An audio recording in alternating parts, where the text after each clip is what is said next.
Hello everyone, welcome to Navsarjan classes. आज की इस वीडियो के अंदर हम करने वाले हैं रीट पात्रता परीक्षा जो समर्पण बैच है हमारा, उसकी क्लास नंबर 2 एसएसटी की क्लास नंबर 2 करने वाले हैं। ये क्लास रोज़ सुबह 10 बजे होती है। आपको हमेशा यहाँ पे आना और इसकी प्लेलिस्ट भी मिल जाएगी। आप इस चैनल पे जाके देख सकते हैं। यदि आप लेट ज्वाइन किया आपने तो आप कल की क्लास जो है उसमें हमने सिंधु घाटी सभ्यता करवाई थी, उसको भी आप देख सकते हैं। आज की इस वीडियो के अंदर हम करने वाले हैं वैदिक काल या वैदिक सभ्यता जो कह लो आप, उसको हम करने वाले हैं। और इसके अंदर हम शॉर्ट अप्रोच रखेंगे कि जितने जो एग्ज़ाम ओरिएंटेड जो चीज़ें हैं सिर्फ वही पढ़ाई जाए, बाकी फालतू का जितना भी है उसको इग्नोर किया जाए। तो ये छोटी सी क्लास होगी, मतलब छोटी सी कह सकते हैं आप इसको। तो इसके अंदर हम पूरा एक क्लास के अंदर पूरा खल्लास करने वाले हैं वैदिक काल को या वैदिक जो सभ्यता है उसको। इसके क्वेश्चंस कहाँ पे मिलेंगे आपको? इसके क्वेश्चंस मिलेंगे समर्पण बैच जो हमारा वहाँ पे चल रहा है एप्लीकेशन पे, उसके ऊपर आपको इसके जो है क्वेश्चंस मिलने वाले हैं। और इसकी पीडीएफ जो है, इस क्लास की जो पीडीएफ है, इसके अंदर जितने भी जो मैंने लिखाए हुए हैं, जितनी भी चीज़ें इसमें लेके आया हूँ, वो सारी की सारी पीडीएफ आपको मिलेगी हमारे समर्पण बैच जो ऐप के ऊपर है उसके ऊपर। ठीक है, तो आपको वो ज्वाइन कर लेना। उसके अंदर हम उत्तर वैदिक काल और ऋग्वैदिक काल दोनों ही इस वीडियो में पढ़ने वाले हैं। और ये जो समर्पण बैच है हमारा रीट पात्रता परीक्षा 2025 का 199 रुपये मात्र में है। तो आप इसको ज़रूर से ज्वाइन कीजिएगा, इनरोल कर लीजिए जल्दी से ऐप पे जाके। ऐप का नाम है नवसर्जन क्लासेस। आप डाउनलोड कर सकते हैं प्ले स्टोर से, या फिर आपको लिंक मिल जाएगी डिस्क्रिप्शन में, आप वहाँ से भी डाउनलोड इसको कर सकते हैं। इस पर topic wise test series, YouTube class notes, SST, मनोविज्ञान, हिंदी और इंग्लिश चारों के मिल जाएंगे आपको। तो ज़रूर से इसको इनरोल कीजिएगा आप, ताकि आपकी जो तैयारी है वो एकदम परफेक्ट हो सके।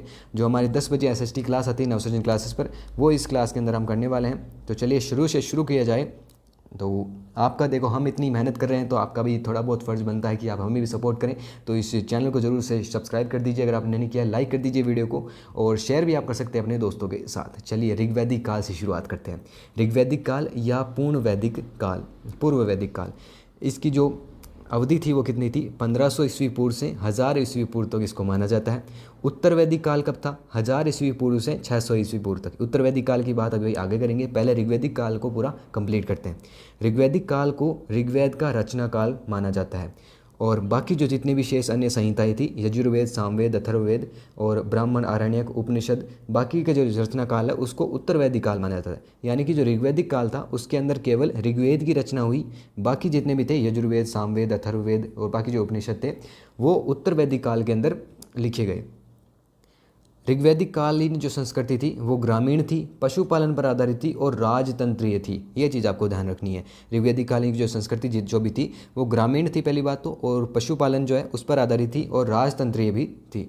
आगे और देखते हैं तो भौगोलिक पृष्ठभूमि और नदियाँ के बारे में देखें तो ऋग्वैदिक कालीन जो नदियाँ थी और उनके प्राचीन नाम, अभी जो सतलज है उसे शत्रुदी कहते थे, अभी जो झेलम है उसे वित्स्ता कहते थे, चिनाब जो है उसे अस्किनी कहते थे, रावी जो है उसे परुषणी कहते थे। आगे और भी है।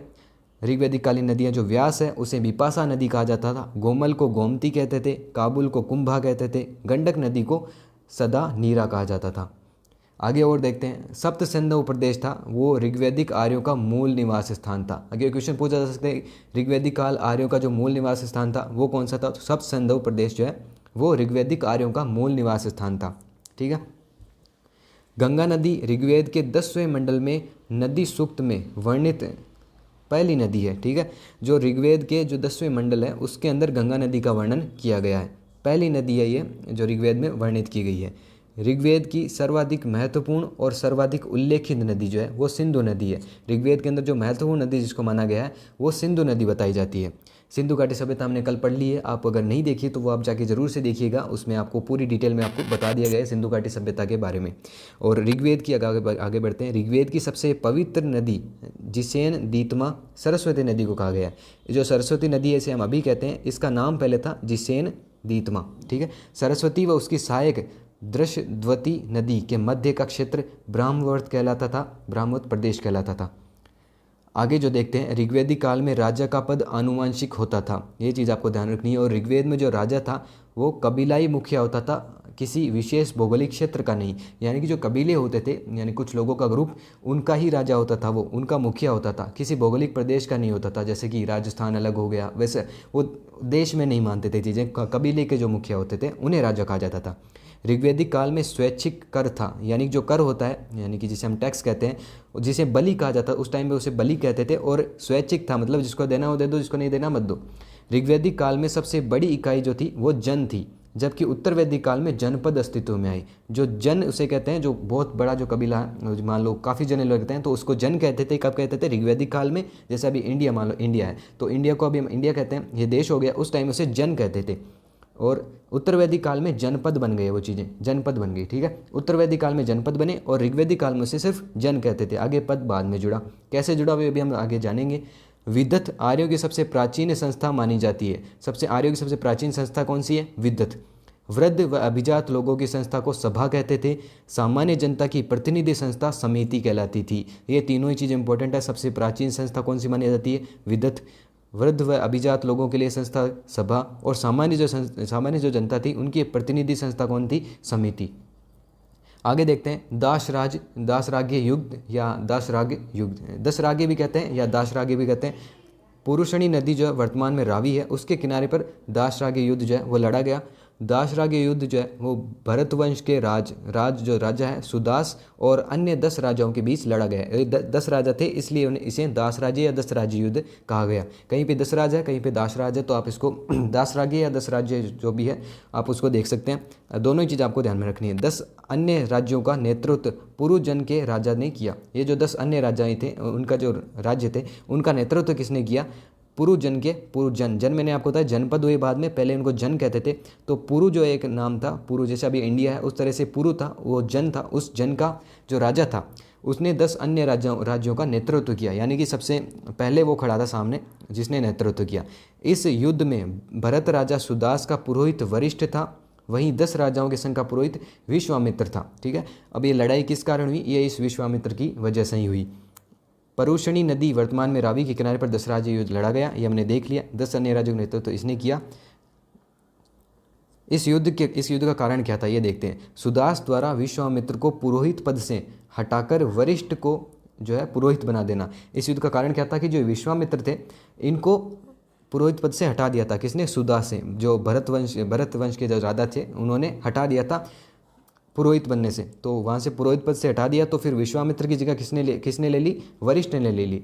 तो विश्वामित्र की जगह जब वरिष्ठ ने ले ली तो इसलिए उन्होंने युद्ध छेड़ दिया, जिसके इसी जो विश्वामित्र था इसी के कारण ये युद्ध हुआ था।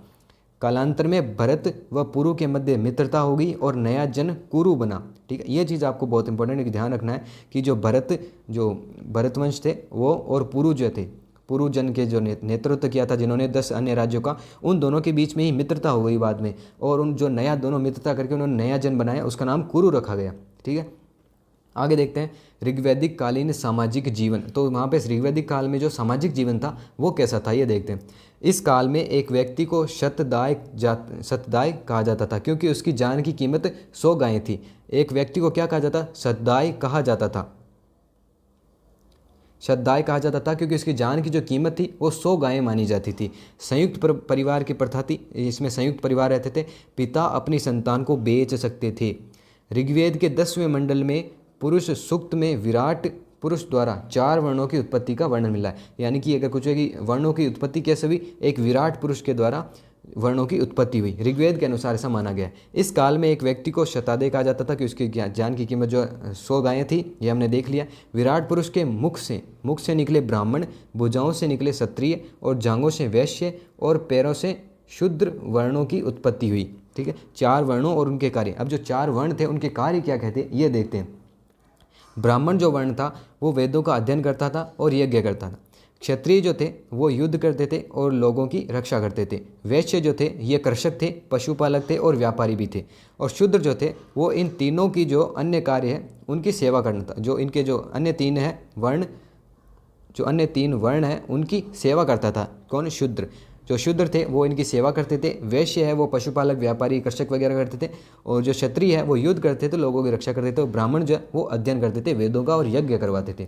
इनकी उत्पत्ति कैसे हुई हमने देख ली। विराट पुरुष के मुख से तो हुई ब्राह्मण की, भुजाओं से क्षत्रिय की, जांघों से हुई थी वैश्य की और पैरों से हुई थी शूद्र वर्णों की, ठीक है। आगे और देखते हैं। शूद्रों को यज्ञ व अनुष्ठान करने का अधिकार नहीं था। महिलाओं और शूद्रों को वेदों का अध्ययन करने का अधिकार नहीं था। ऋग्वेद में वर्ण वर्ण व्यवस्था कर्म पर आधारित थी, यानी कि जिसके जैसे कर्म होंगे उस आधार पे उसको वर्ण व्यवस्था में अपनाया जाएगा। जैसे कोई क्षत्रिय बनना चाहता है तो वो क्षत्रिय बन सकता है अपने कर्म के आधार पर, यानी कि जाति आधारित या फिर आनुवांशिक तौर पे नहीं थी वो चीज़ें कि जो वहाँ पे पैदा हुआ है उसी को माना जाएगा, जैसे अभी होता है उस तरह से नहीं होता था। वहाँ पे कर्म पर आधारित थी वर्ण व्यवस्था कि जो क्षत्रिय बनना चाहता है वो क्षत्रिय बन सकता है, अगर किसी का वो पढ़ाना चाहता है वेद वगैरह का अध्ययन करना चाहता है तो उसको ब्राह्मण बना दिया जाता था। तो ये कर्म पर आधारित थी वर्ण व्यवस्था। आर्यों के विरोधी लोग जो है जो यज्ञ नहीं करते थे उन्हें दास या दस्यु कहा जाता था। आर्यों के जो विरोधी लोग थे वो यज्ञ नहीं करते थे और उन्हें कहते क्या थे, दास या दस्यु। देश के पूर्वोत्तर क्षेत्र में सामाजिक आर्थिक असमानता बहुत कम थी। देश का जो पूर्वोत्तर क्षेत्र था उसमें सामाजिक आर्थिक असमानता थी वो बहुत कम थी। अंतर्जातीय विवाह, पुनर्विवाह, नियोग प्रथा ये सब प्रचलित थे। अंतर्जातीय विवाह भी अलाउड था, पुनर्विवाह भी अलाउड था, नियोग भी अलाउड था। ये सब जो प्रथाएं थी वो प्रचलित थी उस टाइम पे। कब? ऋग्वैदिक काल की हम बात कर रहे हैं, उसके अंदर ये प्रचलित थी। बाल विवाह, सती प्रथा, पर्दा प्रथा, तलाक प्रथा आदि का प्रचलन नहीं था, ये चीज़ें नहीं होती थी। शतपथ ब्राह्मण में पत्नी को अर्धांगिनी कहा गया है। शतपथ ब्राह्मण एक तरीके का वेद आप कह सकते हैं या उपनिषद कह सकते हैं। तो शतपथ ब्राह्मण के अंदर पत्नी को जो है वो अर्धांगिनी कहा गया है। लड़कियों को संपत्ति में कोई अधिकार नहीं था। स्त्री हैं वो सभा व विद्वत में भाग ले सकती थी, लेकिन उसका राजनीतिक अधिकार नहीं था, यानी कि वो कोई मत नहीं दे सकती थी, वो सिर्फ भाग लेके देख सकती थी। आजीवन अविवाहित जो रहती थी उन लड़कियों को अमाजू कहा जाता था। ये आपको ध्यान रखना है, जो आजीवन अविवाहित रहने की जो चाहती थी उनको उन लड़कियों को अमाजू कहा जाता था। गुरुकुल में मौखिक शिक्षा दी जाती थी, यानी कि लिखित शिक्षा नहीं होती थी। मौखिक शिक्षा जो है वो गुरुकुल उस टाइम थे होते थे, स्कूल की जगह गुरुकुल होते थे, उनमें मौखिक शिक्षा दी जाती थी। ऋग्वेद में मछली व नमक का उल्लेख नहीं मिलता है, यानी कि उस टाइम या तो उनको पता नहीं होगा या उन्होंने लिखा नहीं होगा, ये कुछ भी हो सकता है, लेकिन ऋग्वेद के अंदर जो है मछली और नमक का उल्लेख जो है वो नहीं मिलता है। अतिथि के आगमन पर पुष्ट बछड़े का मांस पकाया जाता था। जो पुष्ट बछड़ा होता था उसको लाते थे और उसका मांस पकाते थे कौन? ऋग्वेदिक कालीन के जो लोग थे वो। ऋग्वेद में गाय को अगन्या कहा गया है, ये चीज़ आपको ध्यान रखना है, ये इंपॉर्टेंट क्वेश्चन बन सकता है यहाँ से। ऋग्वेद के अंदर गाय को क्या कहा है? अगन्या कहा गया है। आगे देखते हैं, आर्य समाज के लोग 3 प्रकार के वस्त्र पहनते थे। कमर से जो नीचे पहनने वाले को नेवी कहते थे, कमर के ऊपर वाले को वास, और उनके ऊपर जो चादर या ओढ़नी आप कह सकते हैं उसको अधिवास कहा जाता था। ठीक है, कमर के नीचे तो नेवी पहनते थे और कमर के ऊपर यानी कि हम शर्ट पहनते हैं वहाँ पे वास पहनते थे, और उसके ऊपर अगर हम जैकेट वगैरह कुछ लगाते हैं तो उसको चादर या ओढ़नी कह सकते हैं, जैसे शॉल वगैरह लगाते हैं उसको अधिवास कहा जाता था। स्त्री व पुरुष दोनों पगड़ी धारण की जाती थी, उसे उष्णीय कहते थे। यह क्वेश्चन भी पूछा जा सकता है कि जो पगड़ी धारण करते थे ऋग्वेदिक कालीन योग स्त्री और पुरुष दोनों कर सकते थे, और उसको कहते क्या थे? उष्णीय कहते थे। ऋग्वेद में उपयोग में लाने वाले प्रमुख वाद्य यंत्र कौन कौन से थे? वीणा थी, करकरी थी और बांसुरी थी। ये 3 जो वाद्य यंत्र हैं ये ऋग्वेद के अंदर उपयोग में लाए गए। ऋग्वेद कालीन जो समाज था उसके अंदर ऋग्वेद कालीन आर्य समाज के लोग 3 प्रकार के वस्त्र पहनते थे, ये हो चुका है। प्रारंभ में ऋग्वेदिक आर्य बहुदेववादी थे। जो ऋग्वेदिक आर्य थे वो बहुदेववादी थे। ऋग्वेदिक काल में मंदिर व मूर्ति पूजा का सर्वथा अभाव था, यानी कि मंदिर नहीं थे और मूर्ति पूजा थी उसको नहीं किया जाता था, अभाव था बहुत। हेनोथिज्म ये क्या है? ऋग्वेदिक कालीन ऋषियों ने जिस समय जिस देवता की प्रार्थना की उसे ही सर्वोच्च मानकर उसमें संपूर्ण गुणों का आरोपण कर दिया। मैक्स मूलर ने इस प्रवृत्ति को हेनोथिज्म का नाम दिया है। समझ में आ गया आपको हेनोथिज्म क्या है? ऋग्वेदिक कालीन में जो ऋषि थे उन्होंने उस टाइम पे जिस देवता की प्रार्थना की उसको ही सर्वोच्च मानकर संपूर्ण गुणों का आरोपण उस पर ही कर दिया गया, और मैक्स मूलर जो थे उन्होंने इस प्रवृत्ति को हेनोथिज्म नाम दिया। आगे देखते हैं, ऋग्वेद आर्यों जो है वो उनके प्रवृत्ति मार्गी माने जाते हैं। यास्क के निरुक्त में देवी देवताओं को 3 श्रेणियों पृथ्वी, आकाश, अंतरिक्ष का देवता में बांटा गया है। 3 देवताओं को जो 3 श्रेणियों में बांटा गया, किनको? यास्क के अंदर जो निरुक्त है उसके अंदर देवी देवताओं को। यास्क एक तरीका का उपनिषद आप कह सकते हैं, या वेद तो नहीं कह सकते लेकिन उपनिषद टाइप में होता था। तो उसके अंदर आपको 3 श्रेणियों में इसको बांटा गया, पृथ्वी, आकाश, अंतरिक्ष के देवता।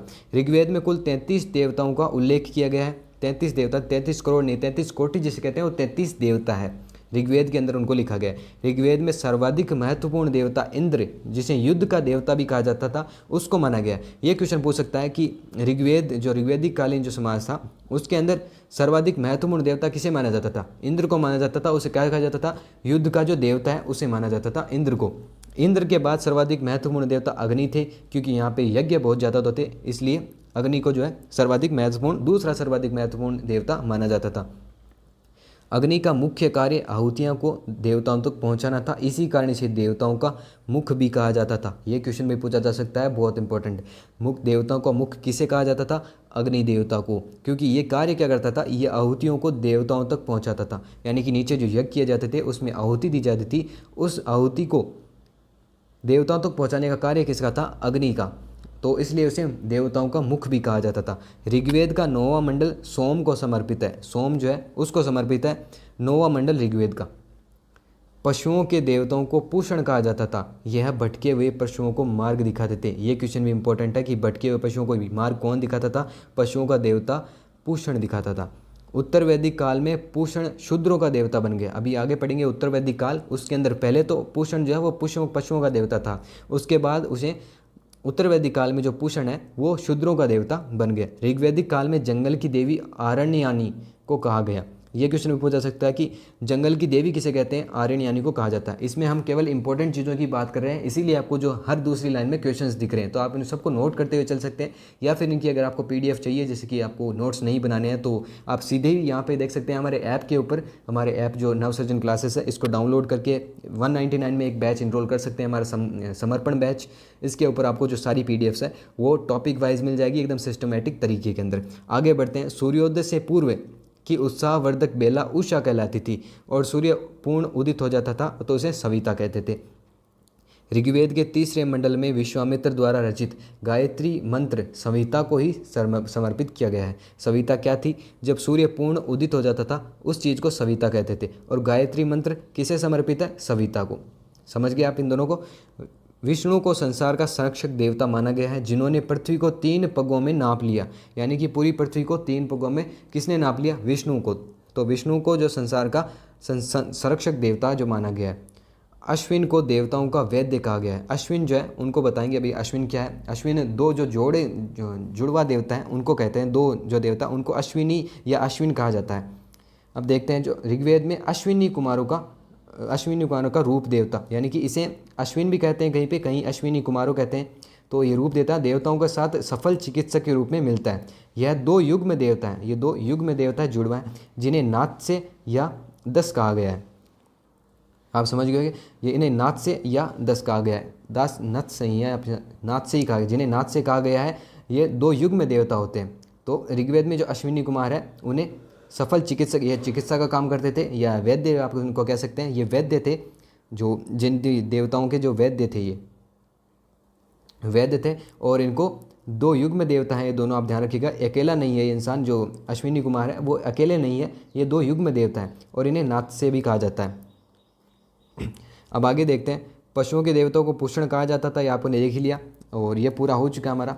आगे उत्तर वैदिक काल की अब हम बात करते हैं। हमारा सेकंड जो पार्ट आता है वो है उत्तर वैदिक काल। हमने अब तक ऋग्वैदिक काल की बात की, और या उसे पूर्व वैदिक काल भी कहते हैं, तो उसको हमने देख लिया। अब उत्तर वैदिक काल में बात करते हैं। तो ये जो है उसके बाद में हुआ। उत्तर वैदिक काल में आर्यों का मुख्य स्थान था वो गंगा यमुना दोआब हो चुका था। उत्तर वैदिक काल में आर्य संस्कृति की धुरी करु पंचाल को कहा गया है। ये चीज़ आपको ध्यान रखनी है कि आर्य संस्कृति की धुरी उत्तर वैदिक काल में किसे कहा गया? करु पंचाल को कहा गया। उत्तर वैदिक काल में यजुर्वेद, सामवेद, अथर्ववेद, ब्राह्मण, आरण्यक तथा उपनिषदों की रचना हुई। ये कब हुई थी? उत्तर वैदिक काल में। ये क्वेश्चन आपसे पूछे जा सकते हैं। यजुर्वेद, सामवेद, इनमें से कोई भी एक उठा लेगा और इसकी रचना कब हुई थी, तो नीचे दे ऑप्शन आएगा कि उत्तर वैदिक काल के अंदर। तो उत्तर वैदिक काल आपको टिक कर देना है, ऑप्शन आपका राइट हो जाएगा। राजनीतिक व्यवस्था देखते हैं। उत्तर वैदिक काल में राजनीतिक व्यवस्था थी वो कैसी थी? इस काल में ऋग्वैदिक काल की जो जन थे वो एक दूसरे में विलीन होकर जनपद का रूप ले रहे थे। यानी कि पहले जो छोटे छोटे जन थे वो एक दूसरे में विलीन होकर एक बड़ा जनपद, तो उसे फिर जनपद कहा जाने लगा। यानी कि जो 2-3 जन थे उनको मर्ज कर दिया गया और उसे पूरे को जो है जनपद कहने लगे। इस काल में विदत का उल्लेख नहीं मिलता है। जो उनकी जो टॉप क्लास वो होती थी, जैसे सभा होती थी, तो समिति उसे कहते, सभा कहते थे, समिति कहते थे, और ये विदत कहते थे। तो जो विदत का उल्लेख है वो वहाँ पे नहीं मिलता। सभा और समिति जो है उस पर राजा का नियंत्रण करते हैं। जो उस पर राजा जो है राजा पर नियंत्रण रखती थी। सभा और समिति है वो दोनों राजा पर नियंत्रण रखती थी कि राजा कहीं दूसरा काम ना कर दे, मतलब जो सही से काम कर रहा है या नहीं कर रहा है, ये चीज़ उस पर ध्यान रखी जाती थी सभा और समिति द्वारा। समिति का अध्यक्ष जो है वो ईशान कहलाता था, ये चीज़ आपको ध्यान रखनी है। समिति का अध्यक्ष क्या कहलाता था? ईशान। सभा को नरिष्ठा कहा गया, सभा का नाम चेंज कर दिया गया, उसे नरिष्ठा कहने लगे। सबसे पहले राज्याभिषेक की परंपरा उत्तर वैदिक काल में ही प्रारंभ हुई। ये क्वेश्चन भी पूछा जा सकता है, जो राज्याभिषेक की परंपरा है वो कब प्रारंभ हुई? उत्तर वैदिक काल के अंदर राज्याभिषेक की परंपरा प्रारंभ हुई। उत्तर वैदिक काल में नियमित कर प्रणाली को विकसित कर दिया गया, यानी कि जो पहले ऋग्वैदिक काल था उसमें जो कर है वो स्वैच्छिक था, तो इसके अंदर उसको नियमित कर दिया गया है, यानी कि सबको ही देना पड़ेगा वो। अब वो स्वैच्छिक नहीं रहा, जिससे देना नहीं देना, सबको देना पड़ेगा। शपथ, जो शतपथ ब्राह्मण के अंदर राजा सहित 12 रत्नियों का उल्लेख किया जाता है। रत्नियाँ क्या होती है ये आगे पढ़ेंगे अभी। उत्तर वैदिक काल में राज्य व्यवस्था, दिशा, राजा का नाम, राजा की उपाधि और यज्ञ। अब देखो ये चीज़ देखते हैं कि कौन सी दिशा में कौन सा साम्राज्य, जो कौन सा राज्य था, और उस राज्य की जो राजा की उपाधि थी उससे क्या कहते थे, और यज्ञ कौन सा करवाया जाता था। पूर्व के अंदर साम्राज्य कहते थे, राज्य को साम्राज्य कहते थे, राजा की उपाधि, राजा को सम्राट कहा जाता था, और जो यज्ञ करवाया जाता था वो था वाजपेयी यज्ञ। पश्चिम के अंदर स्वराज कहा जाता था राज्य को, स्वराट कहा जाता था राजा को, और अश्वमेध यज्ञ जो है वो करवाया जाता था। उत्तर के अंदर वैराज्य जो है वो कहा जाता था राज्य को, विराट कहा जाता था राजा को, और पुरुष मेघ यज्ञ जो है वो करवाया जाता था। दक्षिण के अंदर भोज्य कहा जाता था राज्य को, भोज कहा जाता था राजा को, और सर्वमेघ यज्ञ है वो करवाया जाता था। मध्य देश के अंदर राज्य को कहा जाता था, और राजा जो है वो राजा को कहा जाता था, और राजसूय यज्ञ करवाया जाता था। आगे देखते हैं, राजा का सबसे प्रमुख पदाधिकारी पुरोहित होता था। पुरोहित को सबसे प्रमुख जो पदाधिकारी था राजा का, राजा के बाद जो उसको पुरोहित कहा जाता था। वैश्य को अनस्य बलिकर्ता कहा गया, अनस्य बलिकर्ता वैश्य को कहा गया। शूद्र को अनस्य प्रेस्य कहा गया। ये दोनों ही आपको ध्यान रखने हैं, ये क्वेश्चन पूछे जा सकते हैं कि अनस्य बलिकर्ता किसे कहते थे? वैश्य को कहते थे, और अनस्य प्रेस्य किसे कहते थे? शूद्र को कहते थे। विषामता शब्द का प्रयोग राजा के लिए किया जाता था। राजा को क्या कहते थे? विषामता कहते थे। इस शब्द का प्रयोग राजा के लिए किया जाता था। यह क्वेश्चन भी आपको पूछा जा सकता है, इसको भी आपको ध्यान में रखना है। और राजा के जो राज्याभिषेक के समय राजसूय यज्ञ किया जाता था। सर्वाधिक महत्वपूर्ण व प्रसिद्ध यज्ञ अश्वमेघ यज्ञ को माना जाता है, जो अभी भी सबसे लास्ट में किसने किया था? अंतिम अश्वमेध यज्ञ जयपुर के महाराजा जो थे सवाई जय सिंह द्वितीय, उन्होंने करवाया था। अंतिम अश्वमेध यज्ञ जो था वो उनके द्वारा करवाया गया, सवाई जय सिंह द्वितीय द्वारा। आगे देखते हैं, ऋग्वैदिक काल में वर्ण व्यवस्था कर्म पर आधारित थी, उत्तर वैदिक काल में जन्म आधारित होगी। ऋग्वैदिक काल में वर्ण व्यवस्था कैसी थी? कर्म पर आधारित, यानी कि जिसके जैसे कर्म थे उसमें वैसा ही वर्ण मिल जाता था। उत्तर वैदिक काल में जन्म आधारित होगी, यानी कि जो जिस वर्ण में जन्मेगा उसे वही काम करना होगा। उत्तर वैदिक काल में कर्मकांड व यज्ञों का प्रचलन बढ़ा, जिससे ब्राह्मणों की जो शक्ति थी वो बढ़ गई, क्योंकि ब्राह्मण कार्य क्या करते थे? यज्ञ करवाने का। तो जब यज्ञों का प्रचलन बढ़ा तो ब्राह्मणों की शक्ति भी बढ़ गई। चारों वर्णों के लिए प्रयुक्त जो 4 शब्द थे वो कहते, तो ब्राह्मणों को एही कहा जाता था, क्षत्रिय को आगच्छ कहा जाता था, वैश्य को आद्रव कहा जाता था, और शुद्ध को जो है वो शूद्र को आघव कहा जाता था। ठीक है, ये चारों वर्ड आपको ध्यान में रखने हैं। ये पूछा जा सकता है कि एही किसे कहते थे? ब्राह्मणों को कहते थे। आगच्छ किसे कहते थे? क्षत्रिय को कहते थे। या वैश्य को उत्तर वैदिक काल में क्या कहा जाता था? आद्रव कहा जाता। शूद्र को उत्तर वैदिक काल में क्या कहा जाता था? आघव कहा जाता था। इन दोनों में बिल्कुल माइनर सा डिफरेंस है, ये चीज़ आपको ध्यान में रखनी है। और अगला जो देखते हैं, ब्राह्मणों व क्षत्रियों में श्रेष्ठता के लिए प्रतिस्पर्धा थी। ब्राह्मण और क्षत्रिय दोनों ही श्रेष्ठ बनना चाहते थे, मतलब एक दूसरे से आगे निकलना चाहते थे। दोनों में प्रतिस्पर्धा थी कि ब्राह्मण तो कहते थे कि हम श्रेष्ठ हैं, और क्षत्रिय कहते थे कि हम श्रेष्ठ हैं। तो दोनों में प्रतिस्पर्धा लगी रहती थी कि कौन श्रेष्ठ है। और मलेच्छ की अवधारणा की शुरुआत उत्तर वैदिक काल में हुई। सर्वप्रथम गोत्र शब्द का प्रयोग ऋग्वेद में हुआ है। गोत्र शब्द का प्रयोग हुआ था ऋग्वेद के अंदर, और गोत्र शब्द का एक वंश, कुल या जाति के रूप में उल्लेख सर्वप्रथम अथर्ववेद में हुआ। तो गोत्र जो शब्द था वो तो आया ऋग्वेद के अंदर, लेकिन गोत्र को एक वंश, कुल या जाति का नाम दिया गया, यानी कि उसके उल्लेख में हुआ, वो अथर्ववेद के अंदर हुआ। मौलिक रूप से 7 गोत्र माने जाते हैं, और 8वां गोत्र अगस्त्य ऋषि को माना जाता है, जो अनार्यों के ऋषि थे। आगे देखते हैं, उत्तर वैदिक काल में आश्रम व्यवस्था थी वो कैसी थी। तो आपको जानते हो कि 4 प्रकार के आश्रम होते थे, वो आपने पढ़ रखे होंगे। अब इनको डिटेल में देखते हैं कि कैसा होता था। जो ब्रह्मचर्य आश्रम था वो उसकी उम्र सीमा कितनी थी? 25 वर्ष तक। 25 वर्ष तक जो है जो भी लोग रहते थे वो ब्रह्मचर्य आश्रम में माने जाते थे। इसका जो कार्य था वो क्या था, धर्म पुरुषार्थ या ब्रह्मचार्य, जो धर्म पुरुषार्थ है उसको बिल्ड करना ब्रह्मचार्य आश्रम का काम था। ब्रह्मचार्य आश्रम से गृहस्थ आश्रम में प्रवेश समापवर्तन संस्कार के समाप्त होने पर होता था। समापवर्तन संस्कार जो था उसके समाप्त होने पर ब्रह्मचार्य आश्रम से गृहस्थ आश्रम में प्रवेश होता था। अब गृहस्थ आश्रम क्या है, गृहस्थ आश्रम की उष्म सीमा जो उम्र सीमा है वो कितनी है, 25 से 50 वर्ष तक है। इसमें धर्म अर्थ काम ये तीनों पुरुषार्थ हैं उनको पढ़ाया जाता था या सीखा जाता था।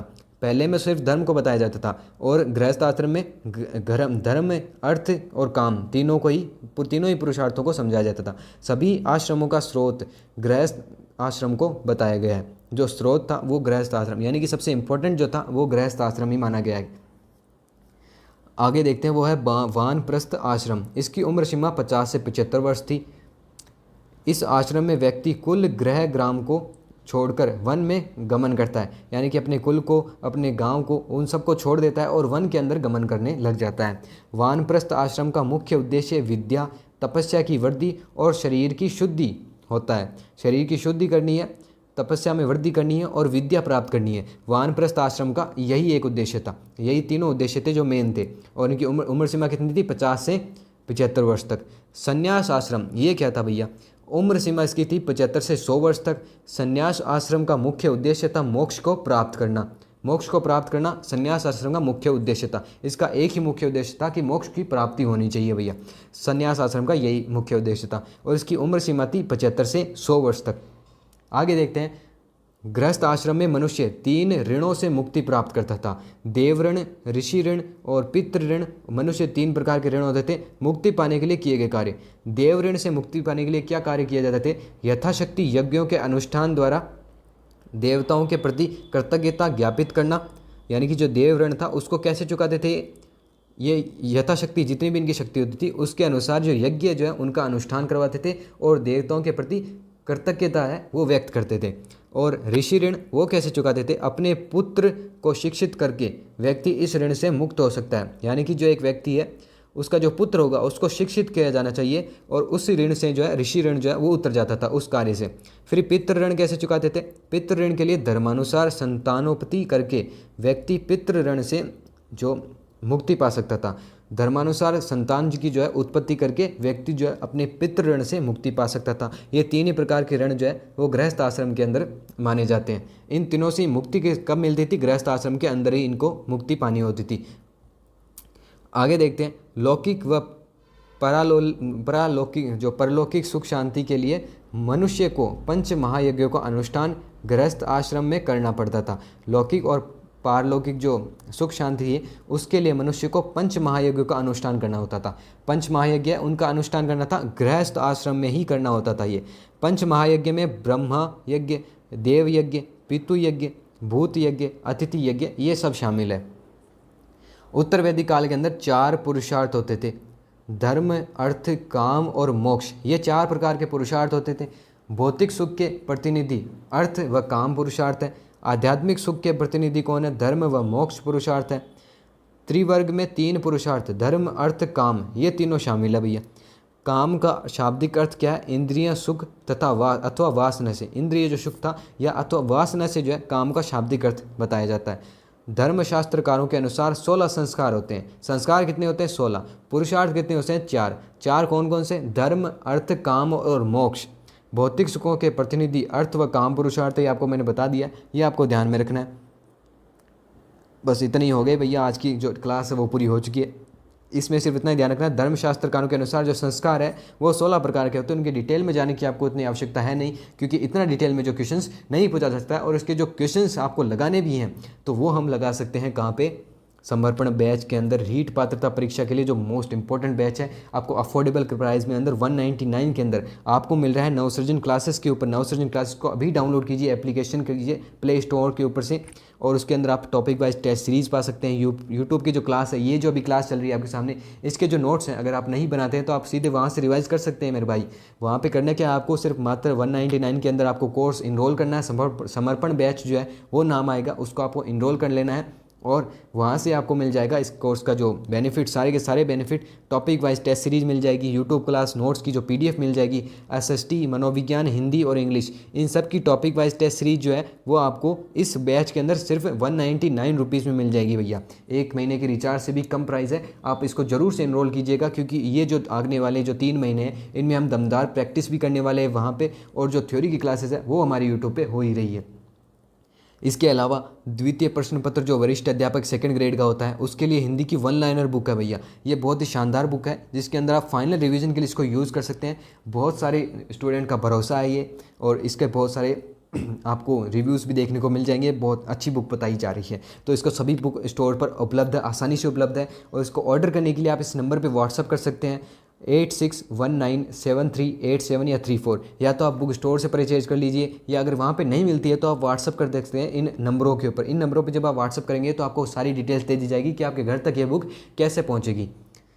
आगे बढ़ते हैं। देख लो भाई, टेलीग्राम जो हमारा चैनल है उसको भी जरूर ज्वाइन कर लेना, कवि आदि गणेश नाम से और नवसृजन क्लासेस नाम से। ये दोनों ही जो चैनल है ये बहुत आपको इंपॉर्टेंट, इनको ज्वाइन करके लगता है ताकि जो लेटेस्ट अपडेट है वो आपको मिल सके। कुछ इस प्रकार के फॉर्मेट में हम जो है डेली करंट अफेयर्स या कोई इंपॉर्टेंट जो बहुत इंपॉर्टेंट न्यूज़ होती है वो आपको यहाँ पे बता देते हैं, और बाकी जितने भी जो इंपॉर्टेंट चीज़ें होती है वो आपको यहाँ पर शेयर कर देते हैं। आप इस QR कोड को स्कैन कर सकते हैं, या फिर लिंक डिस्क्रिप्शन में आप वहाँ से भी कर सकते हैं।